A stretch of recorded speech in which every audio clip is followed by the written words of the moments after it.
This is Jeffrey Madoff, and welcome to our podcast called Anything and Everything with my partner, Dan Sullivan. Jeff, we were talking about growth, especially entrepreneurial growth, and is it desirable to always be pushing for growth? And I live in a big entrepreneurial ecosystem here at Strategic Coach. And my attitude is that in an entrepreneurial company, there's all sorts of different areas that can grow. But I see it as there's internal growth and outward growth. There's growth of results and there's growth of capabilities. And oftentimes you have to not push as hard for economic growth in order to grow new capabilities, which will then create much greater growth at the next cycle. So that's sort of my attitude, is that I call it development and expansion. It's hard to be maximizing your existing capabilities and creating new capabilities at the same time. I think there's sort of a loop. You go up, you maximize what you have, and then you go back and you develop more capability, which you'll maximize later. All right, let me ask you a question. You have a very successful business with Coach. There is a high likelihood, if you wanted to, which I know you don't, but if you wanted to either sell the company, put it on the marketplace, or any number of things that you could license and do separately. But it's always struck me, and it's more reinforced since we've gotten to know each other over the last 15 years or so, is more important than growth to you is doing what you want to do. Mm-hmm. So have you pushed, you've had a natural growth of the company, but what was the priority? What was the driver? It's an interesting thing. My approach is to always be creating new things. So there's been a constant growth of new offerings every quarter. And that's right from the beginning. So we're in November to be 36 years that we've done it. And it's been continually profitable. We've had a couple flat years, 08, 07, 08, when the subprime crisis was mainly in the United States. And COVID, we had a flat year, but generally the years have been profitable, more than generally, almost all the time. But the big thing is that my big emphasis is that in the coaching world, and this is an observation I've made because I've been in the entrepreneurial coaching world as long as there's been an entrepreneurial coaching world, since 1974, that the tendency in the coaching world is you get a fixed cookie cutter and then you just pump out cookies for the rest of your career. And my attitude is that there's some things that people would like to see all the time, and you keep them the same, particular ideas, particular concepts, and they like going back over them again. They like having them reinforced, but you always have to have something new. And that goes into your world, two worlds that you've been in, the fashion world and also the entertainment world. There's some oldies but goodies that people always like, but they also want to see something new all the time. So you got to satisfy both of those. And my greatest pleasure is creating the new stuff. Which are the tools, right? The tools, yeah. But, in terms of, let's take the tools, do you create new tools because you feel the pressure that you have to create it to keep your business growing? Or is that a byproduct or development of capability as a result of you doing this, that you derive pleasure from that? Yeah, at this stage, I would find it hard to separate the two. We have a reputation in the coaching world of being the company that constantly creates new things. And I want to maintain that reputation. The reputation is very important. But for me, it's just the pleasure of creating something new. And a great gift of COVID was that in order to make up for the fact that people couldn't see us personally for basically 2 years. We were always a live event company. You came, you were a member of a workshop group, and you came at least 4 times a year. And that was taken away by the COVID restrictions. So what we did is that we maximized the use of Zoom to give them little short workshops, like 2-hour workshops. And that has turned out to be a tremendous capability. It was forced upon us, but we took advantage of it. And the thing about it, it allowed me to speed up the production of new tools where I could, for example, I have 3 of these 2-hour sessions next week, and I'll have 2 new tools that I can just test out. So it speeded up the process of just create a new tool, try it out, see what people think about it, And I've never had one that got rejected from that process, but I've had a lot that got improved by that process. But what I'm wondering about is you love what you do. I do. And that you derive fulfillment from it. There's a status that comes with that. And there's the financial reward that comes with that too. So you've got a great setup. That's highly desirable. Mm-hmm. If you put the pressure on yourself that you wanted to grow your business every quarter by X%, mm-hmm. or every year by X%, would you feel motivated to do that for the sheer ending of, yes, we're up 18% this year and we were up 12% last year? Or is it, I love what I do well at it, and there's a natural growth that comes of it, but my focus isn't just on growth. My focus is on creating the new tools. You have turnover in your clientele, so there's always new people that you're meeting also, which is, I think, probably a real pleasure too. I enjoy that in what I do. What I'm trying to get at is there's so much emphasis on growth in business all the time. And I think that there's a lot of businesses that are fine the way they are. Mm-hmm. Like a good friend of mine is an incredibly talented musician. And I don't use this term lightly. As an arranger, he's a genius. It's the Ed Palermo big band I told you about, who I hope we'll see together at some point. Mm-hmm. And we were having a conversation, and I said, so Ed, you teach, at a school of music. You also have your private clients. You do 2 gigs at 2 different places that you like working at.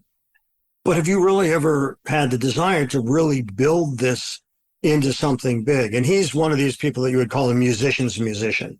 Mm-hmm. Just so good and so incredibly creative. And he said, no. I said, I'm just curious, why? He said, because I'm very clear about what I love doing. Mm-hmm. What I'm doing allows me to do that. So has that enabled me to amass great wealth? No. But has it enabled me to do what I love doing the way I want to do it?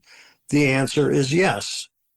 And I have another friend who could have been an Olympic coach or a high-level college coach. He's a high school coach in track and cross country. Mm-hmm. He was solicited. He was even brought to Germany to do coaching, for this summer thing. And it's really interesting because we've been friends since we were little kids, and I'm friends with his brothers too. And Lee happens to be incredibly satisfied and fulfilled with what he's doing. Mm-hmm. And he has no desire to try to make it more so. And I didn't see it as, well, he doesn't want to take on the challenge. He loves being the big fish in the small pond. Mm-hmm. And that's very satisfying to him. Mm-hmm. And so I wonder, in seeking oftentimes that elusive idea of fulfillment and the pressure that there often is for growth, how do you bridge that? I mean, it sounds like you've united it all. Yeah, I think, and I'm just using your question here. And one of the reasons why entrepreneurs come to coach is to grow. And, there's a scoreboard issue here, revenues, value of company, profitability, and that these are all measures that they have, and their sense of growing is doing it. But one of the things, for example, that we are probably kind of unique in is that back in this would be late 80s, we just noticed that if you took more free time, you made more money. And we have this marketing line, double your free time, double your income. Okay. And it was a hit. I mean, it was an enormous hit when we first started. And for the most part, we kind of worked out a way of thinking about this that had actually happened. And that most of the reason why the entrepreneurs who were coming to our workshops is that they had maxed out. They couldn't work harder and they couldn't work longer. And, it had cost them health, it had cost them relationships, especially marriage and everything. And I said, you're all operating, you're entrepreneurs, and you made a decision that you're going to be an entrepreneur. And you separated yourself from the employment track. At a certain point, you made a decision that all my friends are getting jobs, and they're employees, but I'm not going to do that. I'm going to have a direct relationship with the marketplace, and I'll be responsible for how much I get paid. But they did this in their mind. I'm talking about how they were looking at it so that we could talk to the conversation they were already having with themselves, is that they would have to work harder, they would have to work longer, and they couldn't because they had maxed out. And we said, I don't base our company on the corporate world. I base our company on the entertainment world. And I said, entertainers have a totally different time structure than corporate people do. Corporate people have weekdays, weekends, vacations, not much, and everything. Actors have performance days, they have rehearsal days, and they have off days. They're between productions. So we're going to have 3 days. We'll have a free day. A free day is where you don't do anything related to business. You have a focus day when you're 100% on the business that really produces the results. And you have buffer days, and buffer days are backstage days. They're changing things, learning new things, everything like that. But you're not required to produce results on those. What you're doing is you're actually simplifying things where they've gotten too complicated. You're bringing on new team members, and they have to be brought into the system. Yeah, it really, really worked. And just that separation really, really helped. And what they found was, I gave them an example once. I said, you've scheduled a vacation, okay?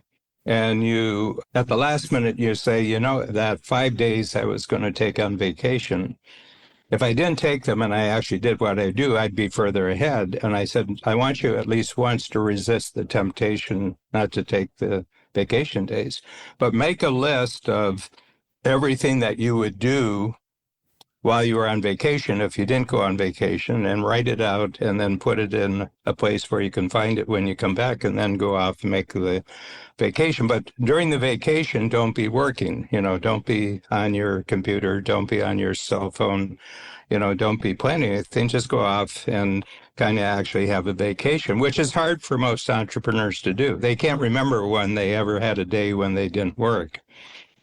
And that goes back to 12 years old. It's not just when they got into the marketplace.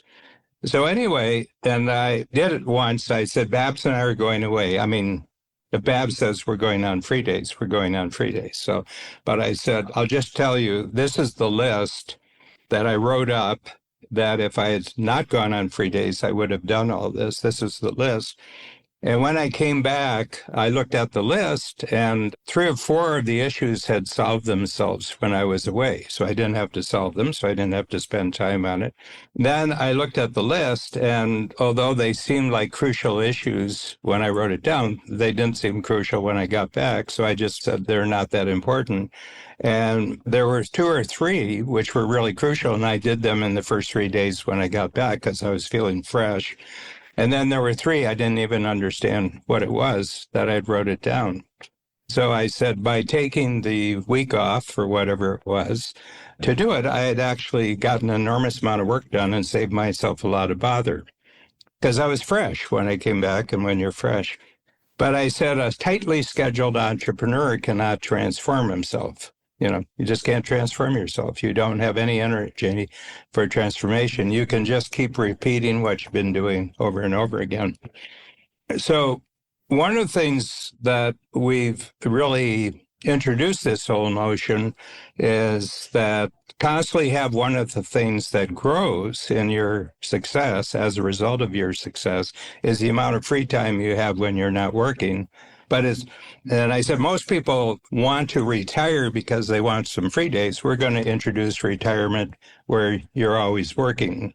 So Babs and I, we take off the equivalent of about 20 weeks a year, every year out of 52. So we work for 32 weeks and we take off 20 weeks.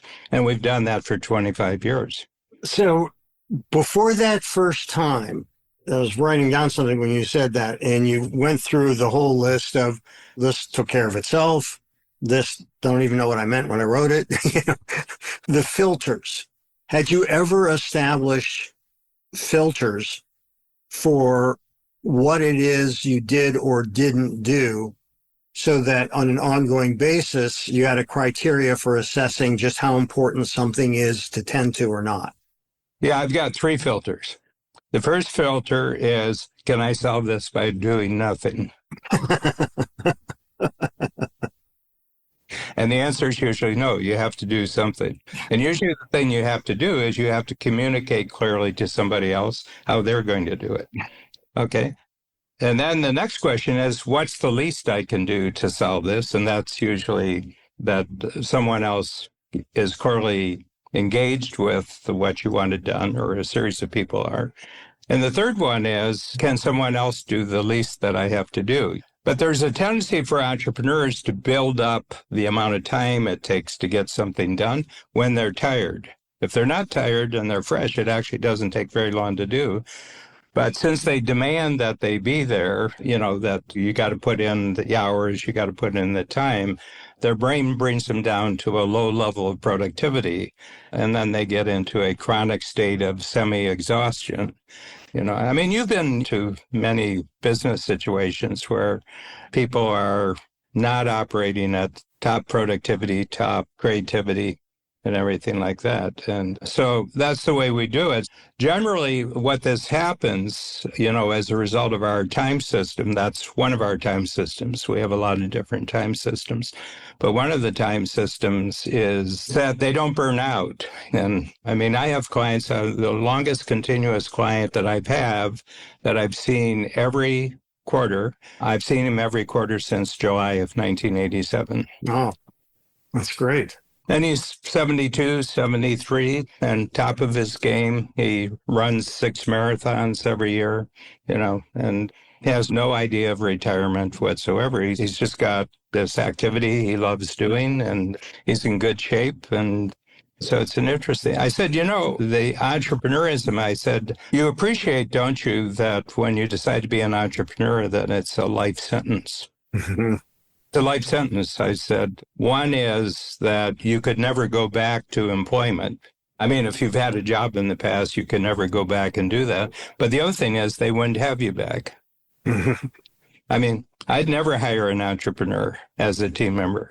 Yeah, I think that's true. And I think there's also just a different way of looking at things. Mm-hmm. If you're an entrepreneur, as opposed to, let's say, employee. Yeah. There's a difference. Yeah. And I wonder if that difference has changed. When you and I were growing up, and actually we're well into our adulthood, there were those careers and job security that just don't exist anymore anywhere. And I wonder if entrepreneurship has also the increase. Is there an increase in entrepreneurship? No. Yeah, I didn't think the numbers had really grown on that.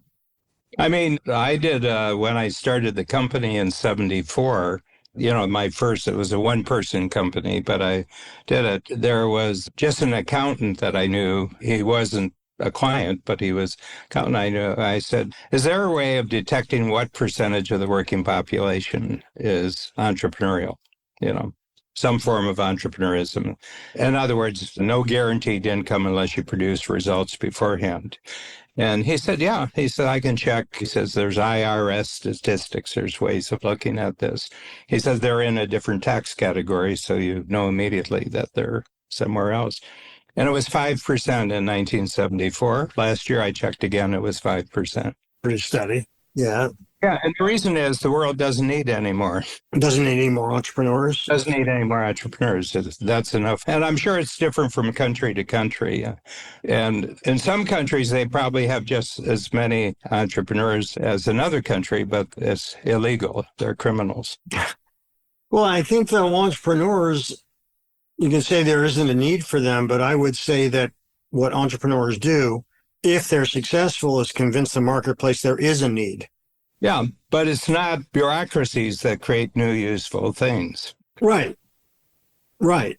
I mean, there's a need for new useful things.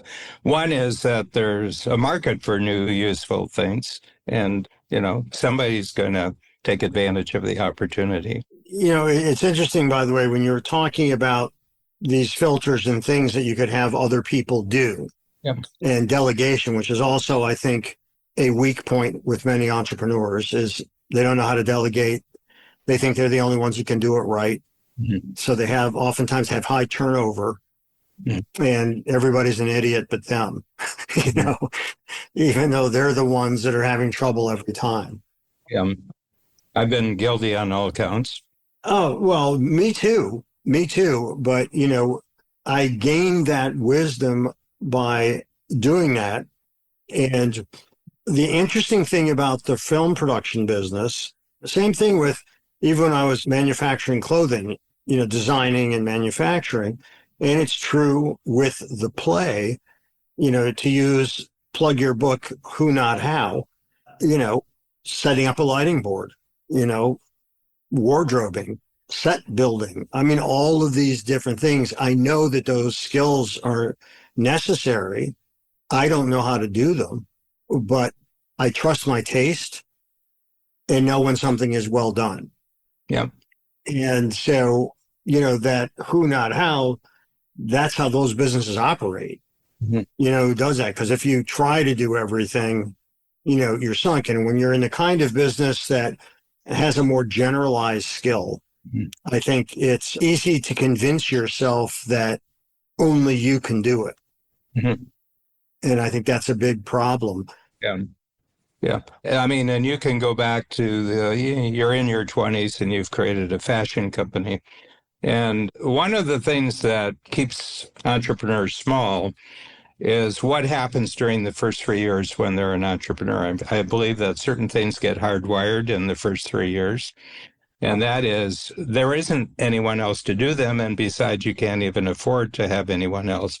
And so you become the all-purpose problem solver, and you pay for it with working nights, working weekends, and everything. And you get hardwired. It's like doctors are the unhealthiest people in the world because they go through residency when they're working 80-hour weeks and 90-hour weeks, and they get hardwired to this. That it's always going to be like this. It's always going to be like this. And so we never take an entrepreneur until they're at least in their 4th year of business. So that, because you have to break down the habit patterns. Yeah, they have to get over that initial period where they're doing everything, and we require a certain income. So, right now it's 200,000. You have to be making more than 200,000 personally to qualify for the program. Well, if you're in the 4th year of your entrepreneurial career and you're making $200,000, I can guarantee you've solved delegation, or you've made great inroads in knowing how to hire. You're not doing that on your own. I mean, you might be selling drugs or everything else you could make it, but robbing banks or something like that. But there's a certain thing that we look for in terms of success. We're not trying to turn people who aren't entrepreneurs into entrepreneurs. We're not trying to turn mediocre entrepreneurs into good entrepreneurs. We're trying to take people who are already really, really good entrepreneurs into much, much better entrepreneurs. Now, I don't claim to know the coaching world that well, but I've certainly been exposed to a lot of people that call themselves coaches. Mm-hmm. And one of the things that I wonder about is so many of the people that I've seen that consider themselves to be coaches, they're motivational speakers. Yep. They aren't coaching about anything unless you feel like hearing platitudes constantly is a way to coach people. Mm-hmm. And the thing that's always struck me about what you're doing is that these are practical applications to learn how to listen to yourself so you can learn how to solve your problems and tools to help you think about what you're thinking about in order to do so. Is that accurate? Yeah. And, over 51 years that I've been doing it myself, and then 36 years, we're in our 36th year of the company. The biggest thing that we show them is how to create a very, very sharp distinction between their work life and their personal life, and that their personal life is getting better and better because of the success of their business life. That's the biggest thing. And then the other thing is how their role in their own company is getting simpler in terms of the number of activities that they have to do. Okay. And that means teamwork. You have to have a teamwork. And those would be the two things we go after. And I don't think there's another coaching company in the world that actually takes those two approaches. So, yeah, I mean, that's one of the distinctions that I saw that I haven't seen replicated. Yeah. Is there anything wrong with the notion that I have my business, it does well, I've got sufficient time with my family and friends, things I do outside of work and interests that I have, making enough money to live quite comfortably without having to worry about things, but I'm not amassing a fortune. Mm-hmm. As opposed to going back to the beginning of this, pushing for constant incremental growth. I think there's another consideration I'd like to add to what you just said, and those are the getting blindsided by the world. And you have enough reserves as a company. So right now, we could go an entire year without making any money, and we could keep everybody on staff. Mm-hmm. And that we work towards that. It's like a life insurance policy for your company. Because ultimately, banks only want to talk to you when you don't need them. Yes. The only time banks want to talk to an entrepreneur where they see an enormous amount of cash flow coming through and the bank isn't getting any of it. Right. Yeah. Then they want to talk to you. then they want to talk to you. So my sense is that in the 50 years that I've been coaching, 51 that I've been coaching personally, we've had 7 situations where we could have lost it all. And it really gave me enormous motivation to stockpile cash. Because the big thing is you never want to lose your team. Right. Yeah. So my motivation for growth is to always be able to guarantee that I have my team. Which I think is a very worthwhile motivation, because otherwise you're always starting over. Yeah. Yeah. Well, what's your take on people that, there's a term serial entrepreneur. Now, there are people that really, to me, it's sort of like the Vegas tables, that they like playing in a lot of different games and the adrenaline of starting something and trying to grow it, and oftentimes having to quickly pivot to something else. What is your take on I don't know if this is a fair term, but the restless entrepreneur? Because sometimes I think people just give up too easily and too quickly. Mm-hmm. And then they try to do something else. But there's a sameness, is that there is oftentimes a bridge from one to the other is a desperation. Yeah. And this one better work. Yeah. Well, first of all, there are restless human beings who become entrepreneurs. Mm-hmm. I'm not particularly restless. I mean, we have essentially the same, as far as the company goes, we have exactly the same business model. We have exactly the same target market. For 36 years, it's exactly the same. But I've had a lot of conversations with people, who've gone through, had this business for 5 years, had another business for 5 years. And I say, I'm really interested because I don't think that's what you've done. From my perception, I don't think that's exactly what you've done. My sense is that you've got a base creative company that explores different kinds of products, explores different kinds of presentations. And I says, what if we looked at your career? Because it bothers them. Serial entrepreneurs, it bothers them. There's a part of this switching from one thing to another that bothers them. Okay. And the thing that bothers them is their reputation, because to a certain extent, the marketplace likes to see consistency and they like to see continuity. because they wouldn't want to be in the middle of the project when you decided to stop this business and go to another business. Right. And it's not just that, first of all, there's a high incidence of what's called attention deficit disorder among entrepreneurs, that they like shiny new things. They like shiny new things. And, I would say we have about 3,000 clients, and I would say just based on the way that the medical community or the psychological community looks at ADD, more than 50% of my clients would be on the would do that. Very different. I mean, some of them, it's high activity, they're very restless. Other words, it's just a very, very busy mind that's exploring different things. I'm clinically diagnosed with ADD. And I went through 3 days of testing, and there was a psychiatrist who was the coordinator of this whole program.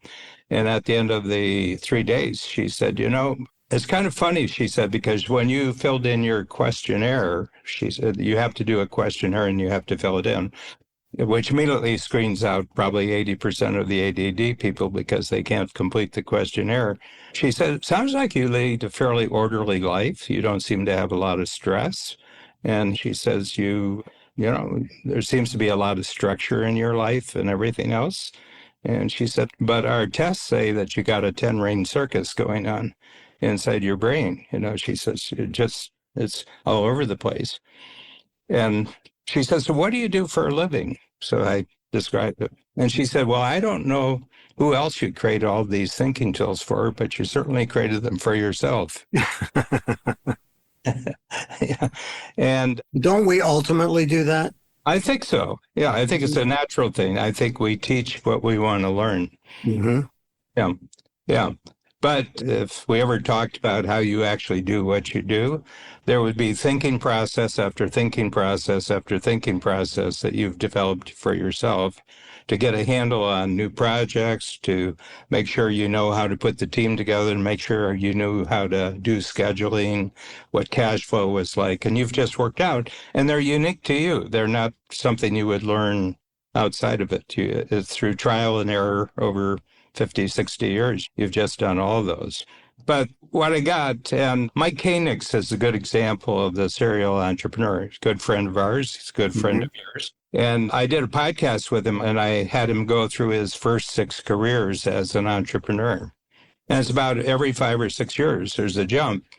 And I said, what if there is just a single company at the center that just explores new things, develops them and everything else, and learns a lot. And then you take that learning and then you jump. And they're all technologically triggered. Like if you look at Mike's career, and we did a public podcast on this, so this is not inside knowledge. This is not secret knowledge.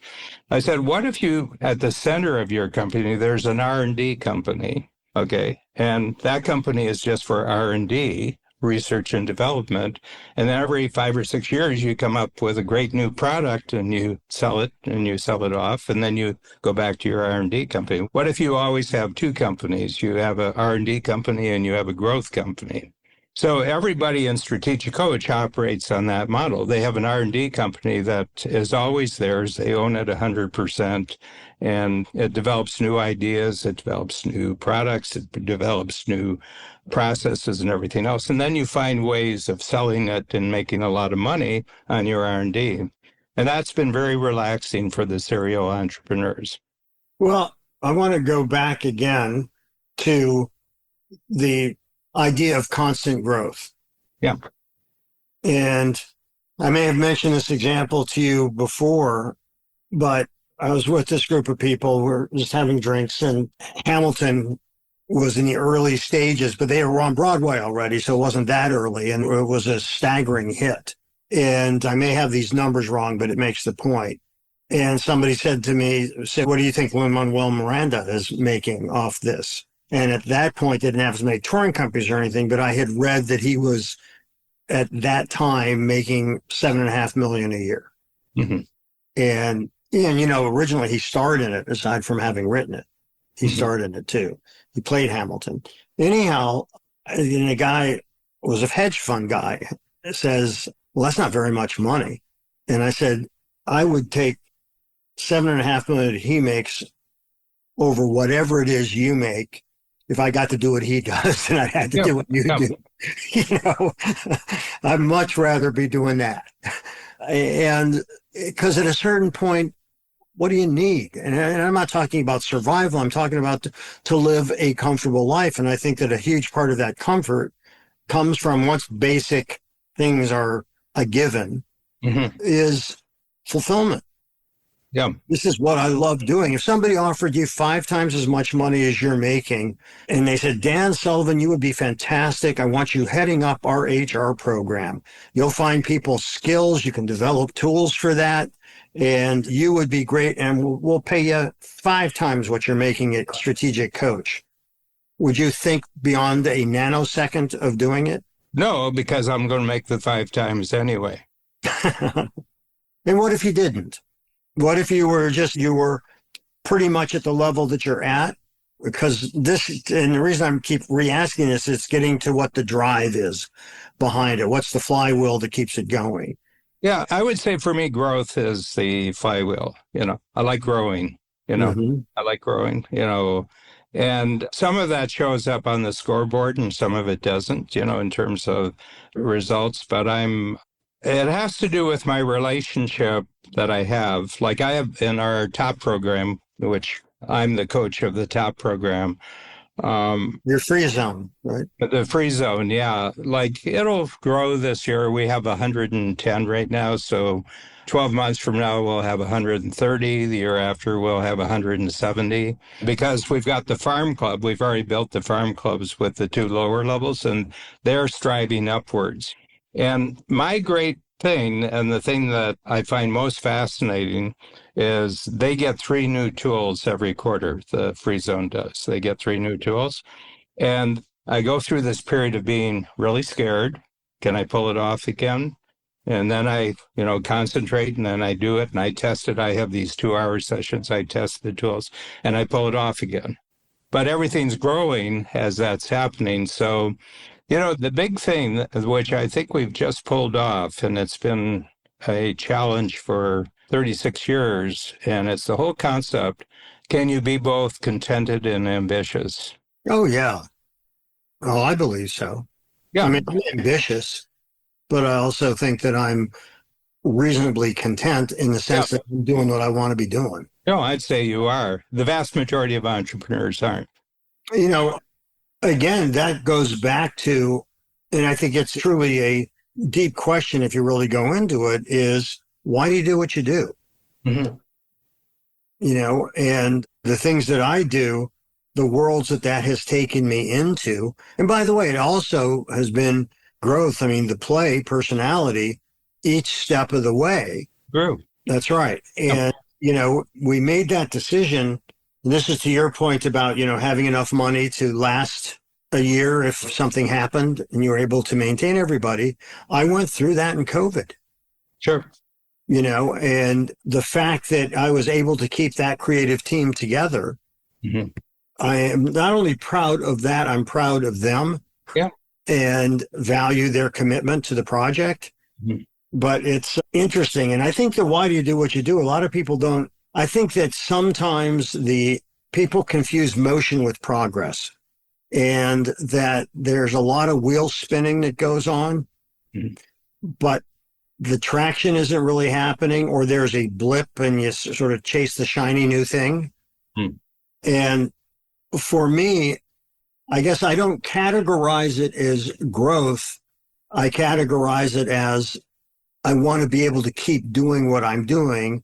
And that means I've got to have revenue coming in or raising funds coming in for the show or things like that. Because that's just the reality of business and survival. Yeah. Well, I think that, for me, why I do what I do, part of the answer is because of who I get to do it with. I just like entrepreneurs. I mean, I've spent my last 50 years just with entrepreneurs, and they're interesting creatures. They're just fascinating creatures. They come in all sizes and all shapes, all kinds of different personalities, all kinds of different capabilities. what they do in the marketplace, spread out over a vast number of different kinds of activities. But there's just an interestingness to the person who just decides that two things, what I love about entrepreneurs, if they've got their heart and mind in the right place, is that they're taking 100% responsibility for their financial security. And the other one is that they know that they don't get any opportunity unless they first create value. Yeah, well, and that's a maxim that you often quote, Yeah. which I agree with, because I think when you create value, true value, Yeah. what accompanies that is trust. And when there's trust, you can build a relationship and grow that. And also that you have the ability to see the world from somebody else's perspective. Yes. That you can understand what would be of value to them. Yeah, although it's funny because, with the play, I am looking to satisfy myself and satisfy, because I respect him so much, Sheldon, and satisfy Adam, that we're all a part of something that has meaning. Sure. And that's really important. But in terms of the story that we're telling and how we're telling it, there is no compromise in terms of what I think will work. I'm telling the story the way I want to tell it with the people who I think can help tell it the best. And that's what's really important to me about that. And that's another term that I think is so important. Before we started recording, you and I were talking about some actors, Brad Pitt and Tom Cruise and so on, and which is, in order to be good at anything, you have to fully commit. Yep. You don't fully commit, ultimately the structures you're building is going to be too shaky and will eventually fall under its own weight. Yeah. Plus, it's not going to be very good. Right. That's right. But I do believe there's an awful lot of people that can maintain what they think is commitment, maybe for 18 months. Yeah. I think you tend to hang out with people who are 100% committers, so you've surrounded yourself with people who are 100% committed. But to me, those are the only people that are fun to play with. Well, I know that. Yeah. Yeah. Yeah. And so I guess it becomes kind of self-selection. In terms of that, you're going to be attracted to people who recognize and embody the same values.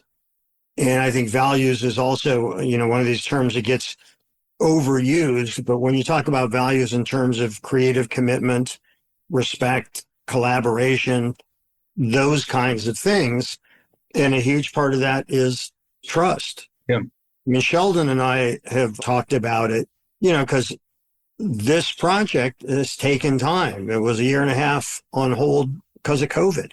And then we made a decision. This is going back to what I was going to say before about when you said having enough to survive for a year.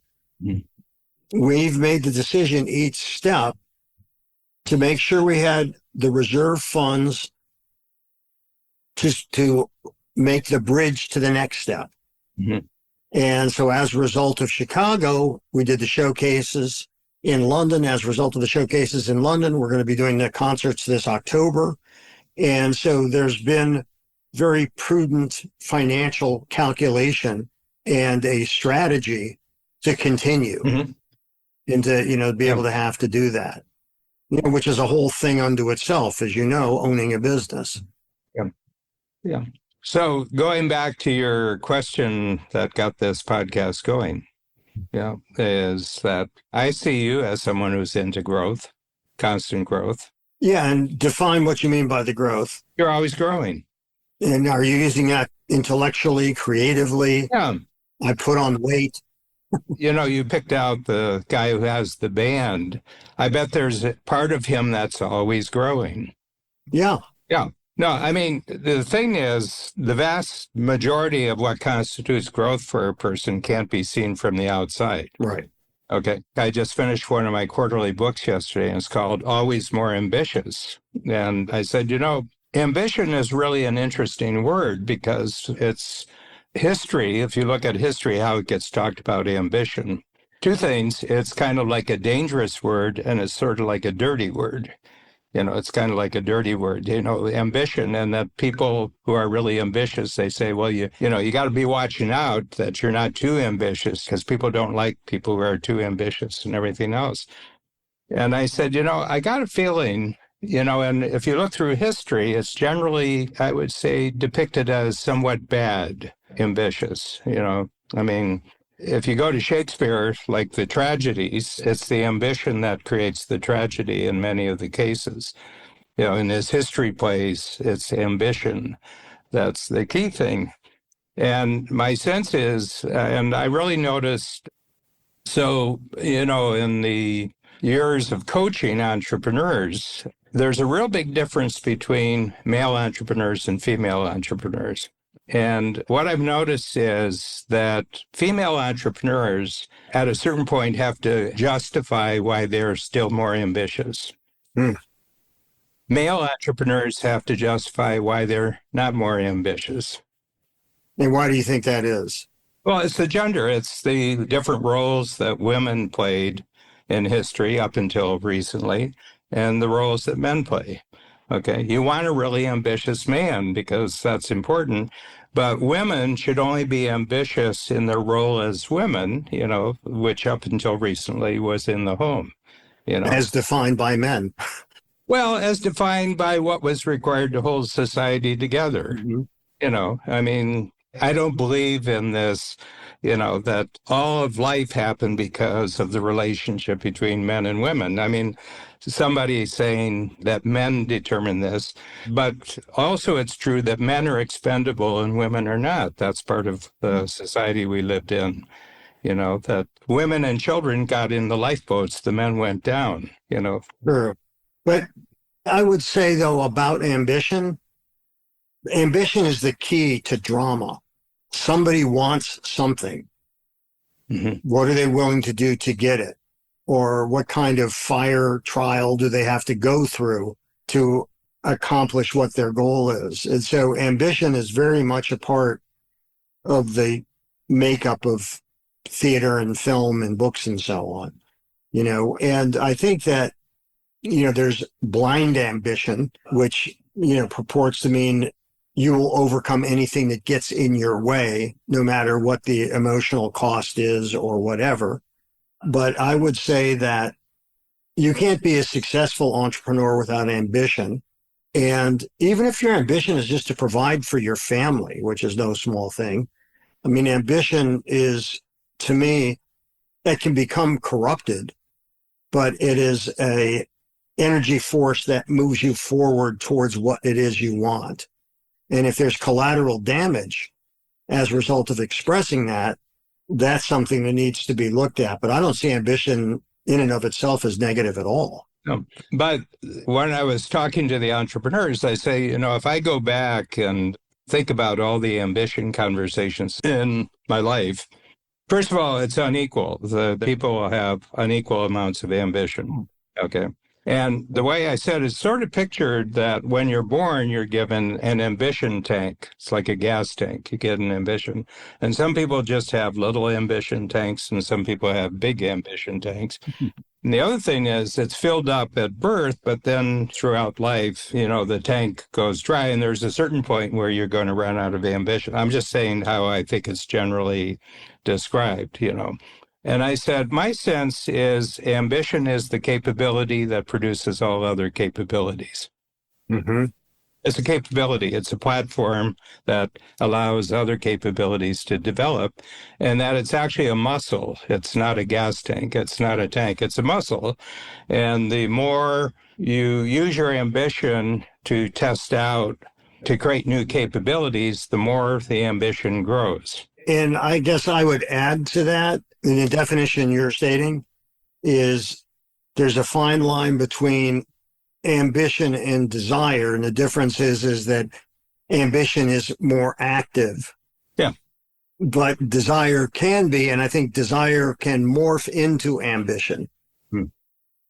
Yeah. For example, I'm a lot more ambitious at 81 than I was at 51. And why do you think that is? immensely more teamwork and collaboration. I just have access to capabilities at 81 that I didn't have at 51. Yeah, good point. Good point. So there are things that you're in a position to do Yep. that you weren't in a position to do back then. Which is also interesting because that takes us back to the growth of the business, but it also is a good example of the desire that turns more active. And I'd say more active desire is ambition, whether it's, to build a company, create and manifest a new idea or whatever. And I'm not exactly sure what that crossover point is because I haven't said it before, but I do think there's an interesting transition point that happens between desire. A lot of people want to do things. They just don't, because it either takes too much work. They don't have the discipline to do it. They don't know how to do it, whatever it is. But when that ambition, like my ambition to do this play, Yeah. you don't let ignorance stop you. You learn. Yeah. But my sense is you didn't approach this any different than you've approached any new thing in your life. That's correct. Yeah. That's correct. I mean, this just shows up when you're in your late 60s as a result of everything else you did before that. Yeah. I mean, you know how to create a production. You've been creating production. That's right. Yeah. This is another kind of production. That's right. You have a production creating capability. Well, and the thing about it is that recognizing and coming up with the story, and that where my desire to tell that story turned into the ambition to manifest it as a play. Mm-hmm. And then all the stuff that goes along with that. Yeah. That's what you get when you basically go into different businesses, whether it's fashion design, film production, teaching, or whatever. It's when you don't know something. I always approach those. I mean, my approach has matured because I know how to read the signs a lot better than I did when I was younger. Well, you have enormous higher levels of discernment now.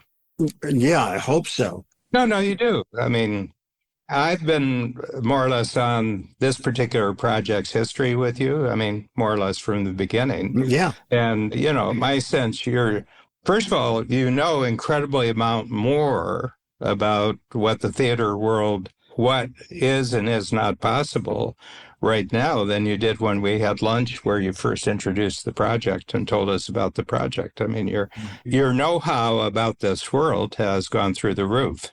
Yeah. Which is also survival. Well, it's also pleasurable. Yeah. Yeah, it is. Nothing greater than knowing more. Yeah. Well, and the thing is, it's both an end in itself and it's never ending. Yeah. That desire to want to know more, to learn more. Yeah. I think those are desires that have turned into ambitions for me. Mm-hmm. I think for you too. Yeah. I think it's fair to say. Yeah. Yeah. I just don't see it ever stopping. For either one of us. Yeah. No, I agree. And I'm doing my best, and I think you are too. We're doing our best not to give death any assistance. That's right. Yes. Death is good at what it does. It doesn't. Been around, But I do know death goes for low-hanging fruit. Mm-hmm. Yeah, don't give it any assistance. That's for damn sure. Yeah. That's right. Yeah, it's all quite fascinating. Yeah. My wife just went through this knee surgery. Yeah. And her doctor told us the aftermath of knee surgery, it's one of the most painful experiences you'll ever have. And, after second or third week, it backs off somewhat. But initially, you're going to have to make yourself do these exercises, which you're not going to want to do with the physical therapist who will be coming over because it just hurts so much, that you don't want to do it. But if you don't do it, you aren't going to get the long-term payoff of full range of motion in a mobile joint. Yep. And, Margaret has that kind of discipline that she can make herself do it, even though she's crying during it because it hurts so much. Mm-hmm. And it's just, There is a desire to get beyond the pain, which needs to manifest itself in the ambition to make sure that you do the physical therapy. Mhm. Because if you don't, as much as you don't want to do it, if you don't, you're not going to reach the goal that you have.